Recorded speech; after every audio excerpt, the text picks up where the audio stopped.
It's time for another huge early sneaker unboxing. So I've been gone the last 2 weeks. I've gotten so many packages, and I figured rather than do like individual videos for all of them, I'll give you guys one mega video and you can see all the goodies that we got. Now, of course, some of these shoes we will do full videos on, like maybe this one and some of the other ones inside some of the boxes that you guys haven't seen yet. But a lot of this is just really good stuff I wanted to show you guys. For those of you wondering, I was gone on vacation. I pre-filmed a lot of videos, so that's what you guys were seeing. I was also out at VidCon about 2 weeks ago, and I filmed some podcast episodes. This is heavy. If you guys haven't yet checked out my podcast, the Shoes Off Podcast, make sure to check it out. It's linked in the top of the description below. We just had Kais Omar on. It was an amazing episode. You guys have to see it if you haven't yet. If you've been interested in sneaker YouTube at all, or what it was like to be the biggest sneaker YouTuber for like a decade plus, make sure to check out that link. Plus, we also talked to Gabriel Fortson last week, who ran a sneaker boutique and can tell you all the insides and the outsides and the back doors and the front doors and all the different details that go into how much money sneaker boutiques make. So seriously, check out this podcast. We've got a lot of really big guests coming up as well, so stay tuned for that. It's gonna be a blast. And if you guys like listening to sneaker-themed business design podcasts, then you're gonna love this one. But hey, with all that being said, let's just dive right into, I guess, the unboxings. And there's a lot. There's a lot to unbox here today. I think what I'll do is I'll kind of go through the non-sneaker stuff really quickly in the beginning, and then we'll move into the big sneakers. So first things first, we've got the brand new Nintendo Switch 2 GameCube controller. Now I bought this a couple weeks ago. It came in when I was gone. I opened it because I didn't know exactly what it was. So not to continue on with the promo, but I do have a tech channel where I review tech and really anything related to tech, like Nintendo Switch 2s or handheld gaming PCs or cameras or whatever. That channel has been so much fun for me for the last, it's been about a year that I've been really posting on it regularly, but the last like 2 months I've been posting like 2 to 3 videos a week. So please make sure to subscribe if you haven't yet. I've put out a bunch of content on the Switch 2. A lot of this stuff actually relates to the Switch 2, so you know, if you're interested in that, subscribe to that channel, linked below. But this is the brand new GameCube Switch 2 controller, exclusive to, I believe, Nintendo Online. I am gonna compare this to a regular GameCube controller. Ooh, this feels good. And see how it differs, how similar it is, and obviously do some content surrounding it over on the tech channel. So again, subscribe if you're interested. But now, unlike a regular GameCube controller, there is no wire coming out of the top. It's, I guess, more similar in function to like a Wavebird from back in the day, but it does have that same sort of GameCube OG controller feel. I've always really loved the GameCube controller. Let me know in the comment section down below what your favorite retro Nintendo console is. But excited to use this. All right, a couple more small items before we get into the big sneakers. Maybe some of them are big items. Like this. Now, I'm not totally sure what this is. It could be sneakers. I'm not totally sure, but I'm pretty sure that it's not, based on the fact that it's from Corsair, or I believe Elgato. Huge shout out to Elgato. They sent over a bunch of stuff because I'm doing, like I said, a lot of Nintendo Switch 2 stuff, a lot of reviews, and so they wanted to outfit me for some really decent review content, which I'm excited about, like screen recording stuff and things like that. But we've got a lot of stuff inside the box. First things first, we've got, wow, the key light. We've actually got two. They also sent over a 4K X capture device, which allows you to capture, obviously, 4K content. I actually think I got two of these, so I might give one of these away, so stay tuned for that info later on in the video. Very, very cool. Pop this open as well. And then the Facecam Pro. I didn't even remember they were sending this over. They might have just thrown this in. I appreciate it. 4K webcam for gaming, meetings, calls, whatever you want to do on a webcam. You got it. Maybe if you're into some kind of influencing that's not appropriate for, we're not going to go there. Facecam Pro. I really quickly just want to open up this key light to see what we got going on inside. This is so much bigger than I thought. It's got some weight to it too. Oh my gosh. So I actually have this big like umbrella light in my current office now, which is great, but it just takes up so much space, and I've been using it a lot for the podcast, like taking it with me. So these are gonna replace that as my streaming lights. Now obviously you can control these with your computer, with an app on your phone, whatever you wanna do. I think this is a desk clip or desk mount tripod, which it is. Let's go. Look at this, also metal. This is awesome. I'm so excited about this. Huge thank you to Elgato. Guys, check out Elgato if you have not yet. I'm sure you already know about it, but if you don't, Elgato came in clutch. All right, let's open the Facecam Pro really quick. Here we go. Oh, wow, this has got some weight to it too. The Elgato stuff that I have, at least the stuff that I already had, like I use the teleprompter in every single video. I have the foot pad or the foot pedal. It's all metal. I can't wait to check out the quality of this. I might even do a full review on this. So guys, make sure to stay tuned for that. You've got USB-C to USB-C cable. You've got the screen mount right here. And of course you can connect it to a tripod if you want. Amazing. We've also got right here what looks like it's the 4KX. So I've got two of these. The giveaway is not starting just yet, but if you stay tuned, you guys know that I work with Core, and Core runs some of my giveaways, as well as having a really great community that I love over there. So if you guys want a chance to win this and possibly some sneakers for yourself, make sure to stay tuned for that giveaway coming up in future videos. Excellent for capturing stuff like Nintendo Switch 2 content, You've got some other, you can capture really anything that uses an HDMI on this guy. It replaces my HD60S, which I have right now. This is way higher quality than that, which I'm really excited about. It shows you some different setup options right there on the box, like your PlayStation setup, your Xbox, Nintendo Switch setup, things like that. Braided, USB-C to USB-C, and HDMI braided. Did I get more? I got more Elgato stuff. I said over so much.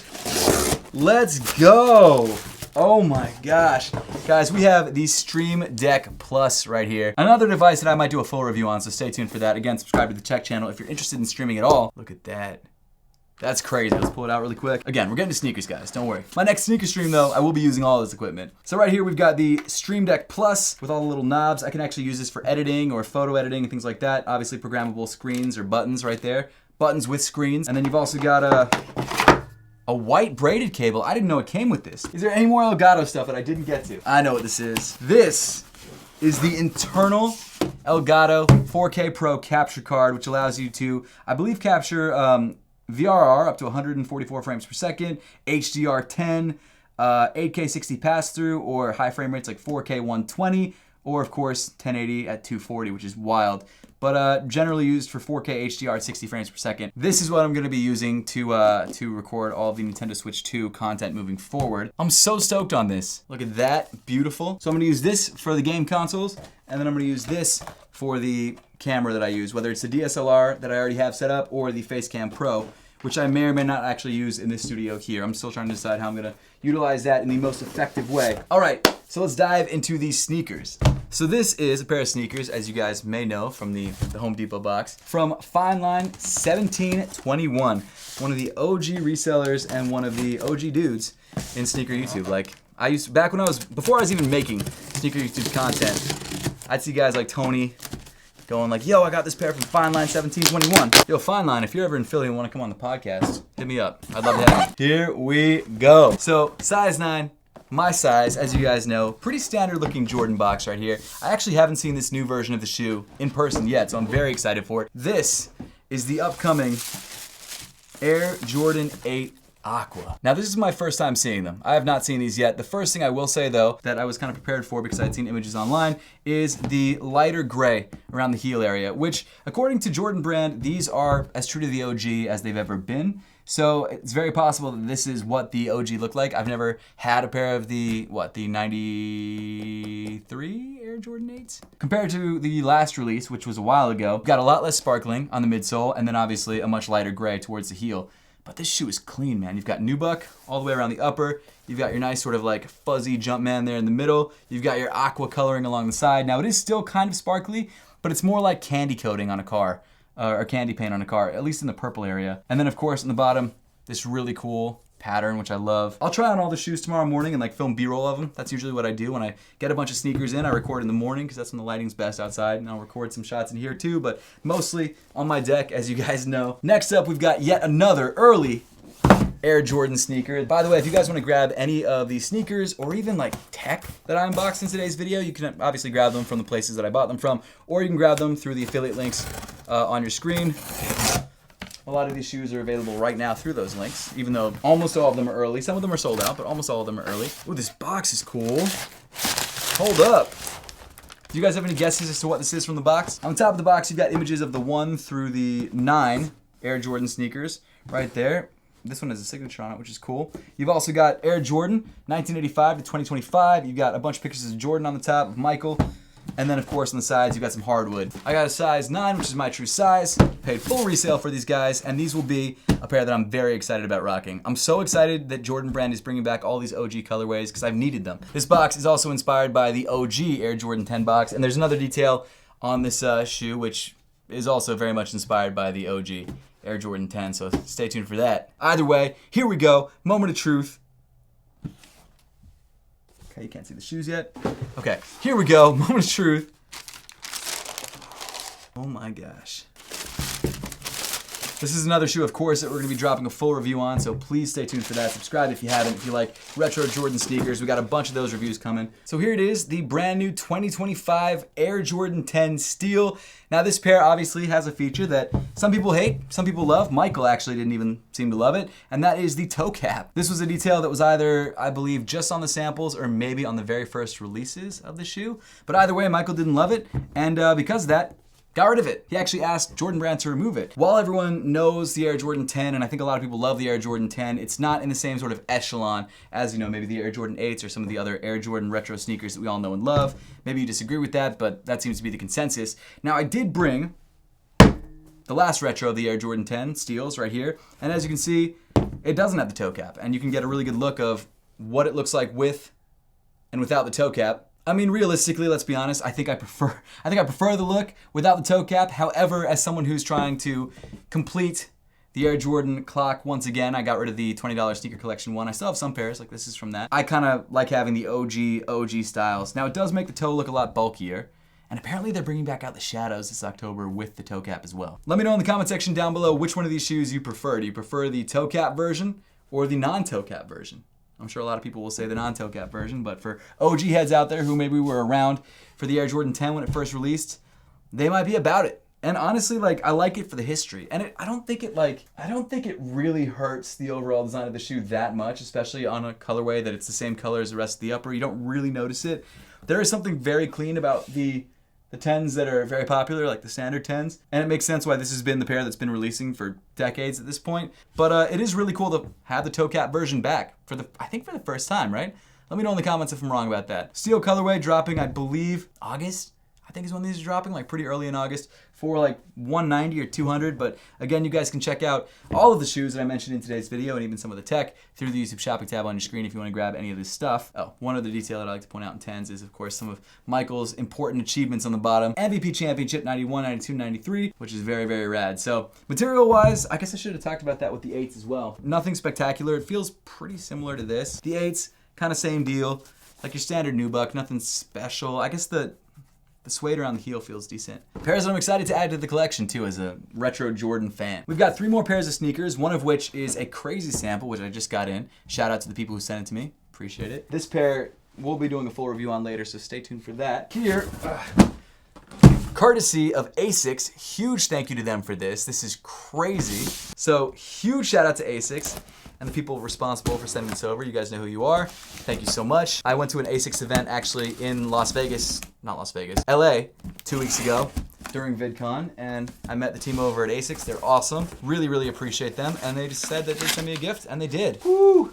2 AS6 boxes in here. Now these are from a collaboration, which I believe is actually sold out. So this is crazy. So I'm just gonna go for it. This one. I didn't really move them around that much. So this is a size 9 Gel Nimbus 12.1 Tornado Pure Silver. So without further ado, let's swap the box out. Oh my gosh. So this is the recently released Kith AS6 Gel Nimbus 12.1 in this beautiful tornado and what was it? Pure silver colorway. You guys know I'm a big AS6 fan. I'm not just saying that because AS6 sent me sneakers. This is actually, I think, the first set of sneakers that they sent me, so huge thank you to AS6 for that. I'm a big AS6 fan. I rock AS6 all the time. My current rotation heavily involves the 1130s, Nimbus 14s, and then of course I have a bunch of the Bodega collaborations, which I love. And I bought the Jound GT2160s. The GT2160 was actually my sneaker out of my top 10 AS6 video that I did earlier this year. That was #1, and I think it's also my top everyday lifestyle sneaker from either this year or last year. But either way, incredible shoe, and AS6 is just continuing the trend with this crazy Kith collaboration. So this shoe comes with obviously a dark gray mesh on the upper. You've got metallic silver hits right here. Forgot to mention, you got the Kith branding right there down the center, and then I believe some Japanese text on the top of the tongue, also with some Kith branding. There you go. I was really sad that I missed out on this release, and the fact that they were nice enough to send me some pairs from the release. Crazy. I'm also probably going to drop a short on these as well, so stay tuned for that. But the Gel Nimbus 12.1s from the Kith collab, the Tornado Gray colorway, super, super clean. I cannot wait to rock these. Bro, what a crazy unboxing today. This is wild. Then we've got the other pair from AS6. Again, huge thank you to them. A lot of packaging material behind me. There we go. This is the Gel Nimbus 10.1s, and the official colorway of this shoe is white, pure silver. So without further ado, let's bust into it. This, of course, is another pair from the Kith collaboration. Look at this. White mesh upper, you've got metallic silver hits, you've got neon greens all throughout, love it. And then this area in the back, look at that. That's sort of like, what would you call that? Grid pattern going on, sort of underneath the semi-translucent mesh. We've also, of course, got Kith branding on, at least from what I can tell, only on the insole of the shoe. Ooh, and they come with an extra set of laces too. We've also got Kith branding on the tongue of the shoe as well. Look at that, of the right shoe. You've got the Kith branding. You've got these awesome bright neon green laces. I love that. Huge thank you to AS6 for this. This is crazy. I'm gonna have some trouble deciding which pair to rock more often because you've got really a bit of both. You've got some nice dark gray, and then you've got this really bright white and neon green. So I guess it really depends on the weather. On worse days or rainier days, I'll rock this one, and then on the days that are a little bit, you know, sunnier and everything's kind of looking up, I'll rock these guys. Let me know in the comment section down below which one of these shoes you like better, and also which pairs from the AS6 Kith collab you like the best. Because I think there was, what, 4 pairs that dropped as part of that collaboration? All right, so finally, we've got a pair of shoes, which I've already opened. And the reason for that was because these actually got delivered the day I left, but like right after I left, and I just really wanted to see what they were. So this is the upcoming Salehi Bembury Puma Vellum SB Nitro, their new lifestyle sneaker. This box is wild. It's got not only some Salehi Bembury style patterning on the upper, you've also got the Puma logo with his fingerprint, which is super sick. It's on this side of the box. I did take a quick look at them, but I haven't really dug into depth of them yet. I just kind of pulled them out of the box and was like, these are sick, and then waited to unbox them on camera. So here we go, moment of truth. Also, these are probably gonna get a full review. Let me know in the comment section down below if you guys want a full review of these, because this is Salehi's first collab with Puma, and I think it's gonna be a start to a pretty dope set of sneakers coming out. So here we go, moment of truth. So the paper features that same Puma Salehi Bembury branding on it. Look at these. Look at these, guys. To my knowledge, not much is known about these yet. These were first announced at Paris Fashion Week that just happened, and I believe there were, there was like a brownish, orangey, purpley colorway that dropped exclusively at Paris Fashion Week, but that was the only release. And I think it was incredibly limited. Might have only been like a friends and family release, I'm not totally sure. But either way, this shoe I don't think drops until the fall. So the fact that Salehi and Puma sent this out, huge thank you to both of them. Really appreciate it. This is crazy, seriously. Okay, so these are the brand new Puma SB Vellum, or Vellum Puma SB the Puma Vellum SB Nitro. That's it, that was the name. I got it right that time. These are a new lifestyle sneaker that feature, I believe, Nitro foam in the midsole, which is incredibly soft. If you guys have seen some of my most comfortable sneaker of the year videos, you know that the Puma Nitros have been in that video multiple times because they're just so crazy soft underfoot. And this obviously is I believe, a Salehi-fied version of the silhouette. It might even just be his silhouette. Again, there's not really much info on these yet. But of course, being a Salehi sneaker, you do have that Salehi detailing in the midsole, which is sick. You've got his fingerprint on the Puma logo on this side, and of course, Salehi Bembury. And then this really cool overlay. Look at that. And then the oh, that's actually awesome. I didn't see that before. I just thought it was gonna be a brown outsole, but it's an outsole with his fingerprint as a traction pattern. So on the tongue tag, it says Vellum SB Nitro. So I'm assuming that the Vellum SB Nitro is just Salehi's silhouette. There might be like a Vellum Nitro, but the SB obviously stands for Salehi Bembury. So I would assume that this is just his silhouette, straight up. And it's really cool that he's taken his design language and incorporated it into the design languages of other brands, like Puma, or Crocs most recently, or New Balance, and all these other companies that he's worked with. Also, check out his book. I think he's got a book dropping in October. It's called I Make Shoes. I believe that's what it's called. I pre-ordered my own. I will definitely be throwing that onto my bookshelf in the studio, along with Phil Knight's Shoe Dog and another book about shoes that I can't read because I bought it mainly because the book looks cool and not because I knew what was inside. I did read Shoe Dog though. I read that full all the way through. The inside, and check out this promo. Look at that. Look at that promo tag right there. Promo sample. Hold on, I'm gonna throw these on really quick. Oof, that is a lot of nitro. This might be the softest Salehi Bembury collaboration, for what that's worth. If you want to see a review of this shoe, let me know in the comment section down below. Crazy, crazy pair of shoes. Huge thank you to Puma and Salehi for sending these out. So this is pretty much everything we got in the unboxing except for all the Elgato stuff. There's just too much put on the table, but huge thank you to Elgato for this stuff as well. I really appreciate it. And to everyone else who sent over stuff. Salehi, Puma, AS6. Guys, thank you so much for watching. Let me know what your favorite pickup of the video was in the comment section down below. Please check out my podcast and my tech channel, which are both linked in the description below. And as always, see you guys in the next one.